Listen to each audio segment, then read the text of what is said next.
The journalist released more than 100,000 WhatsApp messages sent between the then health secretary and other ministers and officials at the height of the coronavirus pandemic. Isabel Oakeshott today warned Matt Hancock she has nuclear weapons and that he should not poke the hornet's nest.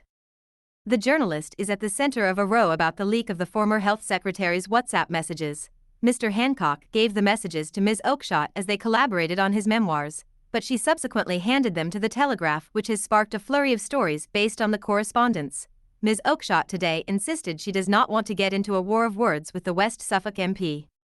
But she claimed she has bombshell revelations she could detonate if she is pushed to it. Ms. Oakeshott told the news agent's podcast, "I'm not going to get into he said. She said war of words with Matt about how he behaved towards me during or after that project. There's plenty I could say. I'm not going to do that. Insofar as possible, I would like to make this not about him or about me, because it isn't.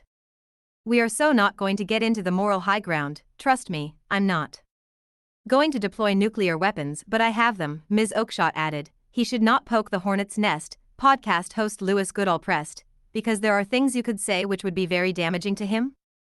Ms. Oakeshott said, "Yes. I'm not going to do it. Not unless I'm pushed to it, I'm not going to do it, because this isn't about him. It's not about me, it is about everybody who suffered during the pandemic, all of us. We all need to know what happened." The journalist, who is a fierce lockdown critic, has staunchly defended her leak as in the public interest following a furious reaction from Mr. Hancock. In a lengthy statement yesterday, she said, "Hard though it may be for him to believe, this isn't about Matt Hancock, or indeed any other individual politician. Children in particular paid a terrible price.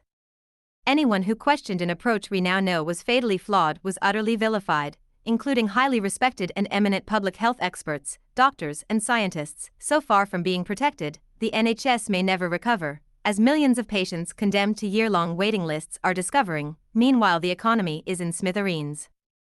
It is now essential that the public inquiry, set up almost 2 years ago, quickly establishes deadlines for its work and answers the urgent question about whether lockdown, with all its impacts, was proportionate.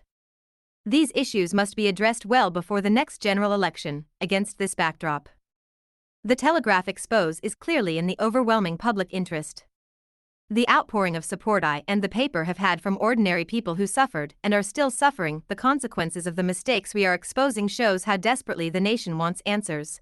I make no apology whatsoever for acting in the national interest. The worst betrayal of all would be to cover up these truths." But Mr. Hancock said he was the victim of a massive betrayal and breach of trust after the disclosure of WhatsApp messages revealing the inside working of government during the coronavirus crisis. The former health secretary said on Thursday, "I am hugely disappointed and sad at the massive betrayal and breach of trust by Isabel Oakeshott. I am also sorry for the impact on the very many people, political colleagues, civil servants, and friends who worked hard with me to get through the pandemic and save lives." He said there was absolutely no public interest case for this huge breach because all the material used for his Pandemic Diaries book was given to the COVID public inquiry. Mr. Hancock also denied Ms. Oakeshott's claim that he sent her a menacing message after the leak first emerged on Tuesday night. He said, "I was accused of sending menacing messages.